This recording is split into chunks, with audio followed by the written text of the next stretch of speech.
What up, though? Finally, what up, though? Good evening. Welcome to another episode of Unscripted, Unfiltered on Notoriously Opinionated. It's your man, Scrap the Film Guru. What's happening? What's up? What it do? Yeah, this was supposed to start at 8 o'clock. Like real rap. This was supposed to start at 8 o'clock. Like I hit the whole button at 8 o'clock, and I was having technical difficulties, which was a little bit embarrassing because I handle way more complicated equipment than this, and I couldn't understand why this mug was not going live, but it wasn't for some unknown reason. I know now. Now I had an idea as to why it wasn't going on because it was a station on there that was not supposed to be on there, I guess, and the it won't play if everything is not approved by wherever the outlet is. Anyway, I took that off. It went live, and here we go. All right. So first off, I I do not. I be having a lot of stuff on my mind, and there have been times in the past to where if it comes to the forefront of my mind, and this has nothing to do with how serious it is to me or how it affects me or anything like that.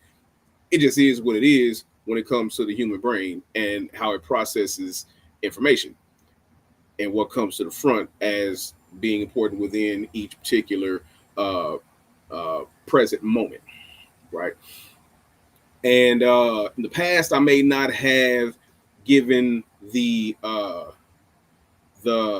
respect to those in the black community who have transitioned, right? I know I've missed quite a few, right? And it's not because it didn't happen on a Wednesday or a Tuesday or so close to my show that I remembered. It's that I'll remember like right before my show, and then something else will hit me, and then that'll take over the prefrontal cortex, and next thing you know, I'm talking about that because you know my brain scatters like that. But I would be remiss if I did not mention uh, rest in power to Malcolm Jamal Warner and Ananda Lewis.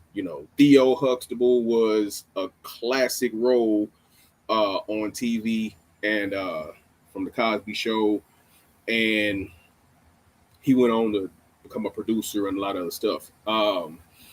And Ananda Lewis was a legendary talk show host, right? She had the Ananda Lewis show. I had a huge crush on Ananda Lewis when I was younger. So shout out to Ananda Lewis. And condolences to both of their families. So yeah. All right. So I've been a tad bit inaccessible for the last week and a half, close to 2 weeks, uh, and there's good reasons for that. Not not good reasons. There's a good reason for that. Uh, so scrap the film guru, uh, the the man formerly known as Scrap, uh, added the film guru part because that has become a serious passion of mine. So so um in the process of filming this movie uh with Dutch Midwest Presents, shout out to my guy Kasha. We got a dope producer, a dope executive producer. We have a dope director in Alpone. Um, Me and Alpone like physically just met, but it's like we've crossed paths on social media, but we've never met physically in person until now. He's worked on a lot of things that I ended up working on later on, and vice versa. And so we've crossed paths. We just never worked on the same project together. So it's been an absolute pleasure working with him, and just the creative juices between the three of us is a dope thing to kind of witness. However, however, uh, if you would have let me tell it at the beginning, yeah, it wasn't gonna work out like this. Uh, because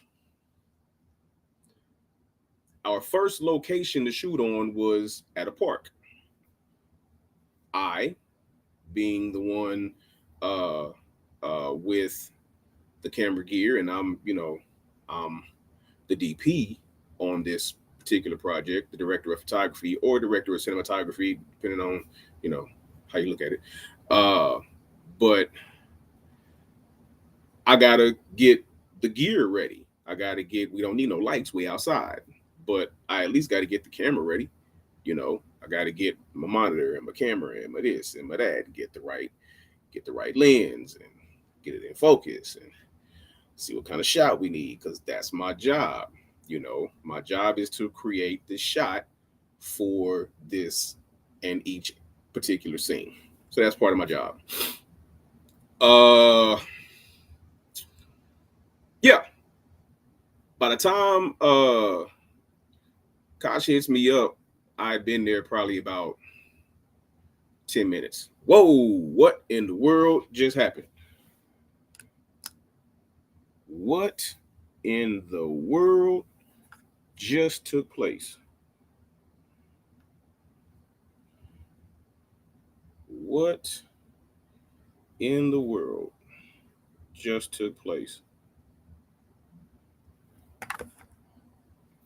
Okay, we gonna have to rock with BCam. Whoa, that was whoa. All right, so BCam it is. So um, what's going on? So by the time he hit me up, I was on I was on 10, and he really didn't know why at first. And it's mainly because I literally, quite literally, just broke my lens uh that I'd planned on using for pretty much the whole movie. It was my 17 to 35. So that's gonna get the that's gonna get me out wide enough and in close enough for the whole movie. And oh, you ever seen or witnessed something happen like in really slow motion? It happens in movies. You know, something happens in such slow motion, and it's like no, and there's nothing you can do about it. You know, because I think, and I mean this quite literally, the only thing that I could have been holding at that time that I would not have dropped to catch that would have been my camera. Like we talking about a we talking about a 300 some odd dollar lens, you know, and yeah, I was quite perturbed, frustrated, annoyed, irritated. The list goes on and on, but I was bothered greatly by the fact that I was bothered greatly by the fact that I dropped my lens, and this is it. So yeah, it broke, and I'm just looking at it on the ground, just upset.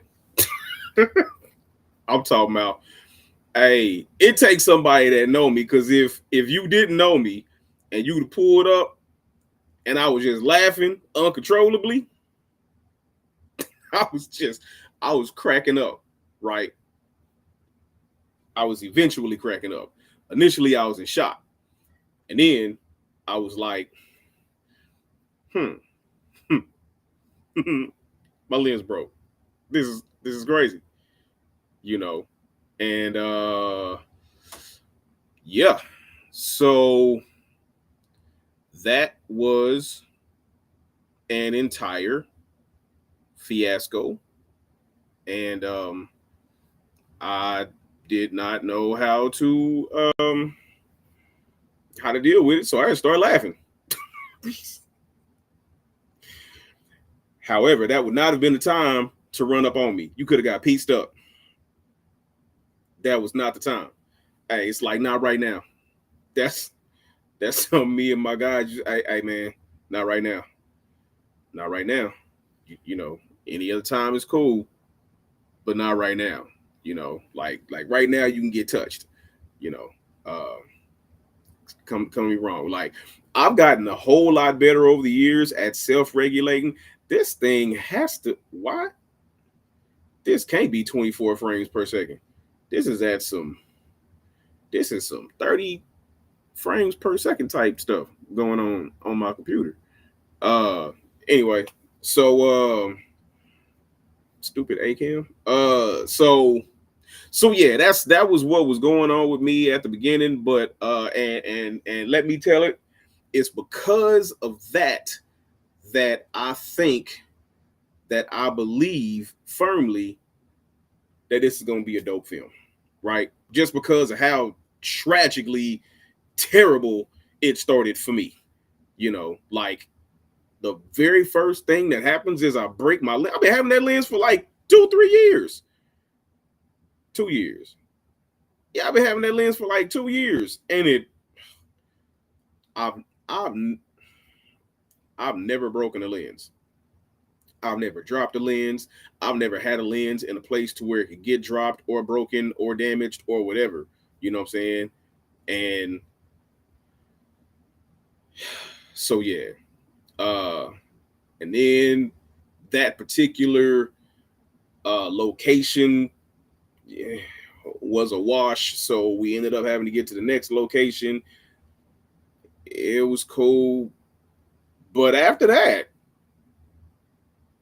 business picked up, and everything was everything, and we kind of been rolling ever since, so that's dope. That's what's up. Um, so yeah. If you have been wondering why you have not heard from your man in about a week and a half, that's why. But next on Notoriously Opinionated, we're gonna get into I'm feeling real black right now. You know what I'm saying? I'm feeling real black right now. Real black right now. Feeling real black, you know? And because of that, I think that's why these things kind of stood out to me today. And so we're gonna figure out, like, why do white people feel like if we had our own whatever, our own civilization, our own community, that they would just be cool with it and leave us alone. It was a white dude that said that, you know, and the fact that I said what I said. Hulk Hogan ain't racist. We're gonna get into that here in a minute. Notoriously Opinionated. Let's go.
All right. I still don't remember what it was that I was watching. But it was social media, and it was you know what? I don't got to second guess it. I'm pretty sure it's still somewhere on my stuff. It was Facebook. It was Facebook that I was watching. Uh, yeah, it was Facebook that I was watching, and dude said um that he doesn't understand. It's a white dude. He was like, I don't understand why black people are so upset about white people having their own communities. If you guys had your own community, we'd be perfectly fine with it. We would love if you had your own communities. Would you? Would you really? Uh, how far back you want to go, my man? You know what I'm saying? Like we can go back to Kemet. You know how the Greeks. Forget the Greeks. Well, if we're just talking about white folks, we can't talk about the Hyksos. So we can go back to Kemet, right? Uh, the Greeks wouldn't leave Kemet alone. They wanted to come. Do they want to? The Romans definitely couldn't leave us alone. You know, black people had it. Black people wasn't bothering nobody. You know what I'm saying? Like the Cometians wasn't bothering nobody.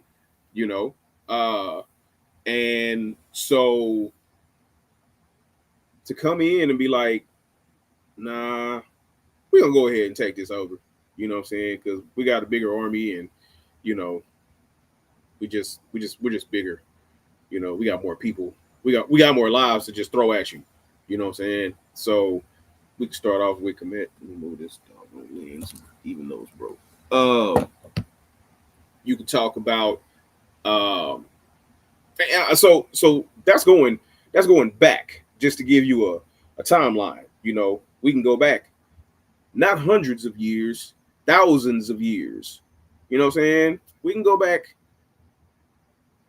thousands of years. You know, and how white folks just couldn't leave thriving black communities alone. Um, and I guess my man has never heard of uh, Tulsa and the massacre that happened there.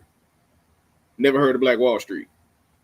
You know, uh, like black folks doing their thing, creating millionaires, not bothering nobody, not in nobody way, not in y'all way. We don't need you. We doing our own thing. We trying to build our own thing. We got our own community, all black community. What happened? Uh, like the Gap Band said, the Greenwood Archer and Pine Band from Tulsa, Oklahoma said, "You dropped a bomb." They dropped a bomb. They didn't just attack it with their people. They didn't just do that. They dropped a bomb on U.S. soil on its own people. And them people was black people, you know. So when the SOS, when the Gap Band said you dropped the bomb on me, they meant that literally. You know, they just dolled it up with a bunch of other stuff. But that you dropped the bomb on me was because of that, right? Uh, and the list goes on. So you got Tulsa, you got what? Detroit, you got Memphis, you got Rosewood. You know, I mean, come on. Black people have been trying to carve their own way in this nation since we were brought here. And every single time we do, white folks can't stand it. And they come and they use their power to destroy it. I can tell you now, black folks have enough of that, you know. So it's not a thing that is going to continue, you know. But it takes strategy, you know. And so um but we have to also understand that, you know, all you black folks that's trying to be accepted in white society, it's never gonna happen. You know what I'm saying? Like it's never gonna happen. And the crazy thing is, why would you? Now, here's the thing. I get it. uh the the power base, the money base, uh goes through them just because, you know. Now we can get into the conversation of robber barons, because you know what I'm saying, when it comes to uh and keep this in mind to all those that's like, oh, you know, some black stuff, black people kill more black people. Yeah, white people kill more white people too. Mexicans kill more Mexicans, and the list goes on and on. You know, so that's never really been a really good argument for why other races of racist individuals uh, need to leave us alone. That's never been a good one. Black people kill more black people. Yeah, because we're around each other. You kill who's closest to you. You hurt who's closest to you, physically and literally. You know, you hurt who's closest to you. So if we live in a ghetto, then there's nothing around us for miles but other black folks who's in the ghetto with you. And you don't have the right choices to say, hey, I got another choice rather than killing this black man. I got a choice. I got a choice other than killing to begin with. But you see what I'm saying? Because the whole premise is, well, black people kill more black people than anything. It's called self-hate. It's called self-hate. And as much as I hate bringing up slavery as part of the cause of everything, and I do mean part, it is part of the reason some black people are how they. I'm gonna say why black people are how they are, because the reason I'm gonna maximize it is because it is. Slavery is the reason black people are how they are in America, because of the story of the two sons, right? There were two sons whose father passed away, right? The father was a raging alcoholic. One son became a raging alcoholic. The other son never touched a drop of alcohol in his life. After the funeral, both sons were asked, why are you the way that you are? And they both said, I am how I am because of my father. One became a raging alcoholic. One never touched a drop of alcohol in his life. And they both are how they are because of their father. Black people are how they are because of slavery. Some can't stand white folks because of slavery. Some want to gravitate towards them because of slavery. Slavery taught black people to hate black people.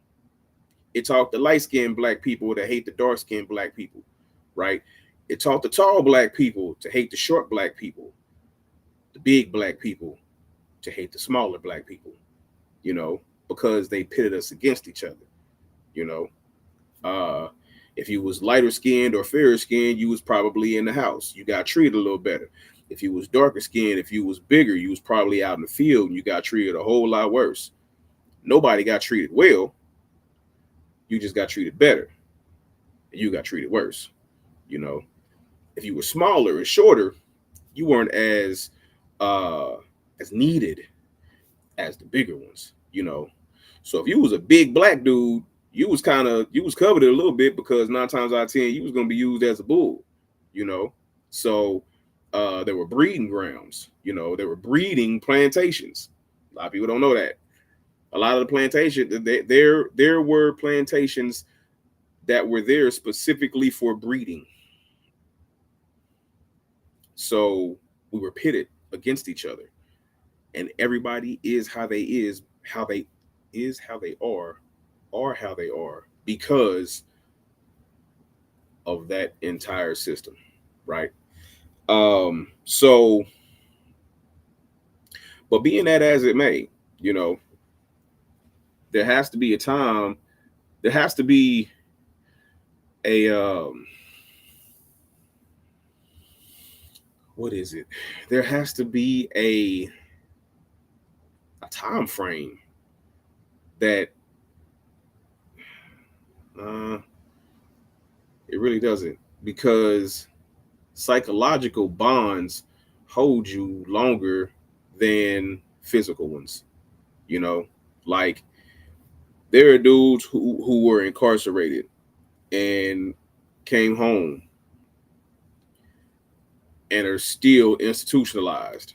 You know, now I use that word with the understanding that there's a lot of institutions, and there's more institutions than just prison. But I'm talking about the institution of prison. So you come home and you got some that's more institutionalized than others, and the ones that are severely penally institutionalized are the ones that end up going back to prison because they can't take it in the real world. They can't function properly on the street.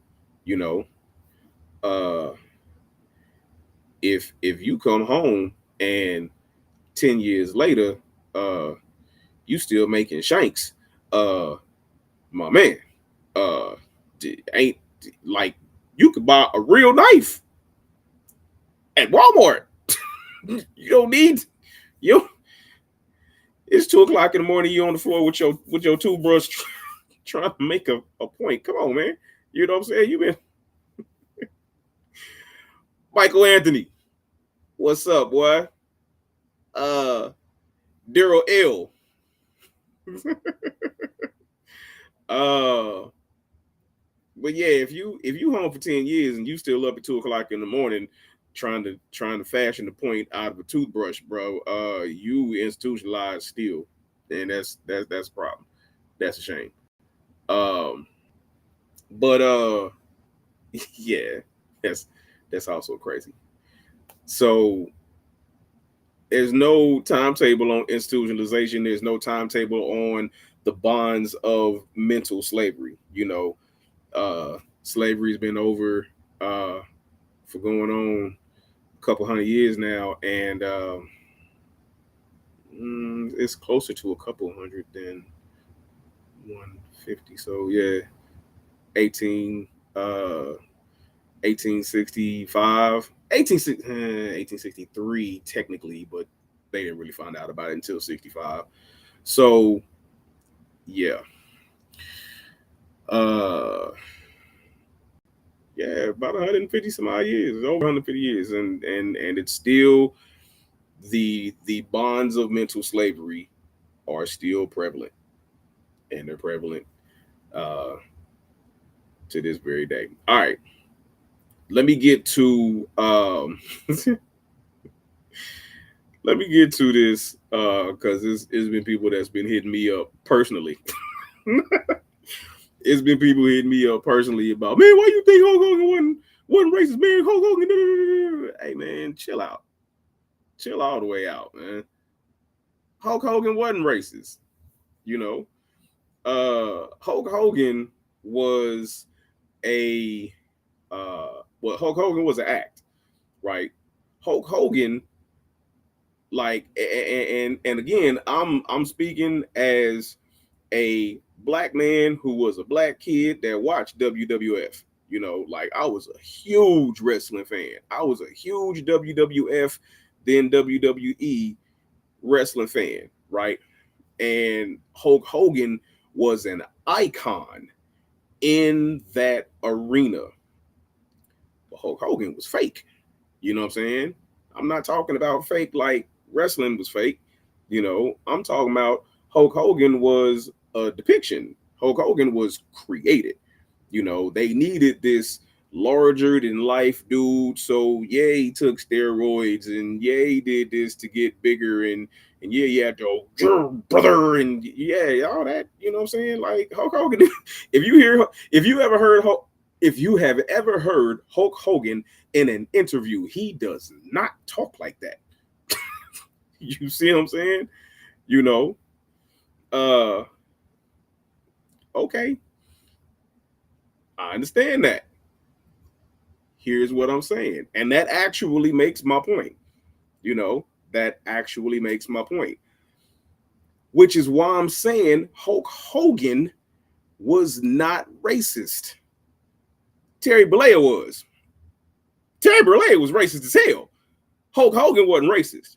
Hulk Hogan was a figurehead. Hulk Hogan would Hulk Hogan would tag team with Booker T, and he would tag team with all these different characters, and he was kicking it with Shaq and in the ring, and Shaq had the Hulkamania t-shirt that he could rip off, all that different crap. Yeah, that's Hulk Hogan. Hulk Hogan wasn't racist, right? Terry Bollea, the man behind Hulk Hogan, was racist as hell, right? And the whole thing was good, Elsie. The whole thing behind that very first rant. Now, let me take you back to what I'm talking about. So, didn't nobody know that Terry Bollea was racist, right? Nobody had a clue because everybody would always connect Terry Bollea with Hulk Hogan. Matter of fact, who the hell knew about Terry Bollea? If you wasn't a real wrestling fan, you didn't even know who Terry Bollea was. All you knew was Hulk Hogan, right? So, the man behind Hulk Hogan had a daughter, right? This daughter, Brooke Hogan, right? Brooke Hogan started dating this black dude, right? Something happened between them two. Details are sketchy, but at the end of it all, Hulk Hogan found out about it. Terry Bollea found out about it and got upset and was being recorded as he's making this rant, talking about how she's gonna date this N-word, then he should at least be N-word that makes some basketball player that's making $100 million freaking N-word. That's what Terry Bollea said, right? Hulk Hogan didn't say that. Hulk Hogan ain't never said the N-word because Hulk Hogan was a character in the ring, right? Hulk Hogan's boss was a racist. You dig what I'm saying? Hulk Hogan's boss, yeah, that's a whole nother story. Like, that's a whole nother situation. That's yeah. That dude was Trump before Trump was Trump. Vince McMahon was Trump before Trump was Trump. That's a whole nother show, talking about the racism of Vince McMahon. This dude got away with saying the N-word on live TV to Booker T. Yeah, anybody that remembers that clip when like John Cena had just came out, he was on this thugonomics kick, and he was on, on this, thug. This is how my portrayal of black people is, I'm a thug. Black people is thugs. All of them is thugs. And this is how we talk. And this is how we move. Shut up. So Vince McMahon comes in not knowing how to be a thug. Neither neither of them understand what a real thug is. But they come in with what a white dude's portrayal or a white dude's perception of what a thug is in the black community, and they come in all, and he's like, "Hey, what's up, my end? What did this white man just say on national TV? What? Yeah, said that. And this is the company that Hulk Hogan worked for. So it's understandable how that can translate into his, but then he gets on, then Terry Bollea gets on, what was it, Nightline? And when asked, are you a racist? He said, no. Lie. Because when you didn't know you were being recorded, see, you're being recorded now. You're on live TV. Millions of people was watching this broadcast, right? But in your consolidated thoughts, when you did not think anybody was recording you, you was like, yeah, I'm a little racist. I think all white people are. We're all a little racist. But then when the whole nation is watching, I'm not racist at all. Yeah. So if nobody knew that was Terry Bollea on that tape, I think they would have said whoever that person is on this tape is racist. It didn't really matter who it was, whoever this person is on this tape saying the N-word because she's mad. He's mad at her. He's mad at his daughter for dating this black dude. He's that person. Whoever that person is racist. If I didn't know no better, I would swear that person was racist. So there that is. But now that I think about it, he his main catchphrase was "I'm a real American." So let me hold on. Let me work this out. If he was a real American, real Americans have been okay. Well, we was here before them, and they was here before them, but then they came and they put the U.S. of A. I'm gonna work on that. Cause that whole real American thing sounds real close to the rhetoric that most colonizers used, you know. So the fact that he represented a culture that represented being a real American instead of just an American, you know what? I think Hulk Hogan was racist too. I think Hulk Hogan and Terry Bollea was racist. Yeah.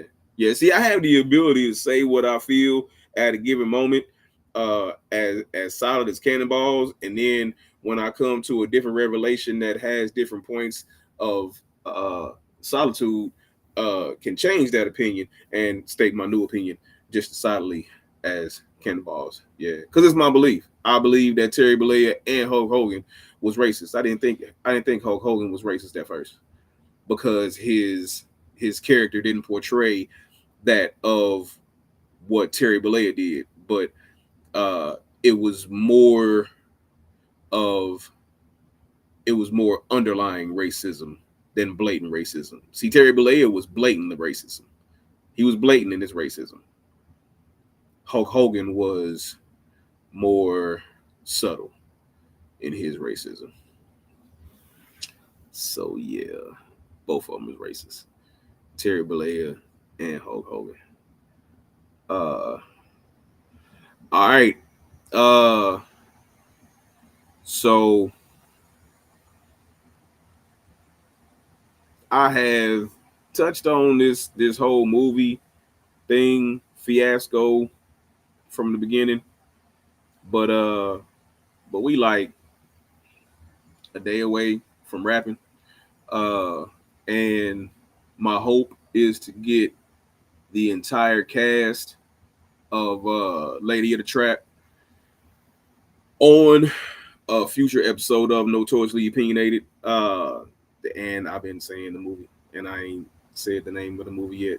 The film is called Lady of the Trap, and we got an amazing cast. We have amazing producers and directors and whatnot, and so it's everybody is doing their thing, and so it's been a dope experience.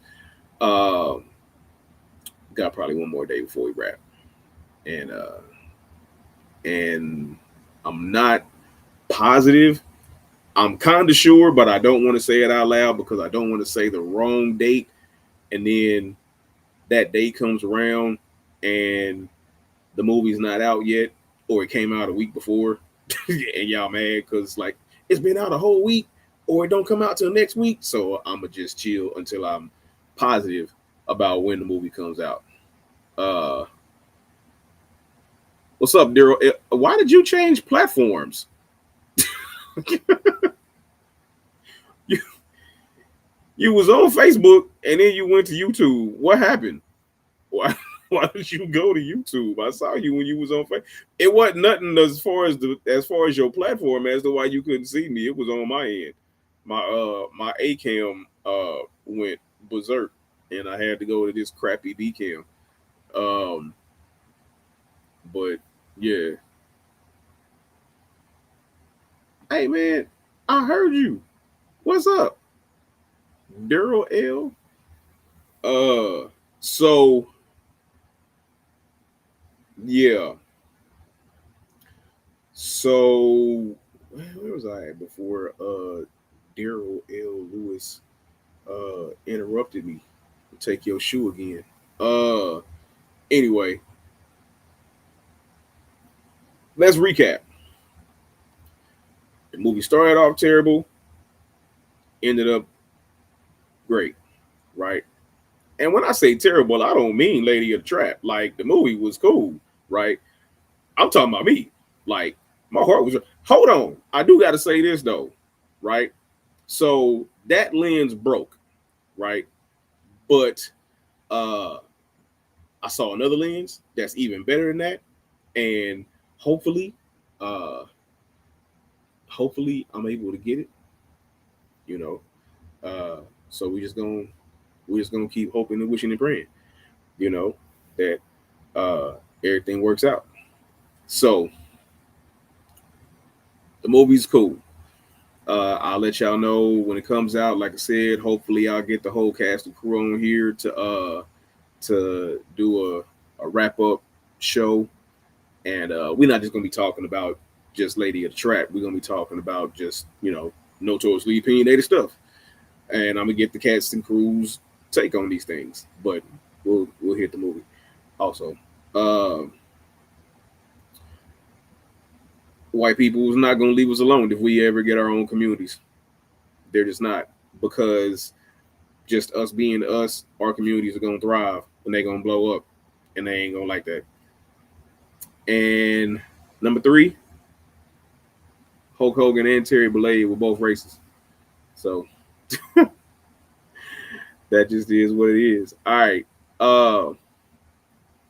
Remember, tune in next Wednesday. Notoriously opinionated. Same notorious time, same notorious station. Follow me on Facebook, Scrap the Film Guru, YouTube, Breakout Media Group, Instagram, Scrap the Film Guru, and TikTok, Scrap the Film Guru. Next week, I am going to talk about whatever touches my mind and my heart. Again, shout out to Malcolm Jamal Warner and Ananda Lewis. Next week, I'm going to be here. Same notorious time, same notorious station. Until then, hold up. I'll stay ready. I don't never got to get ready, bro. I stay ready. Always, forever. Like Whisper said. Till next week. Tune in Notoriously Opinionated. Till then, I'm out. Peace.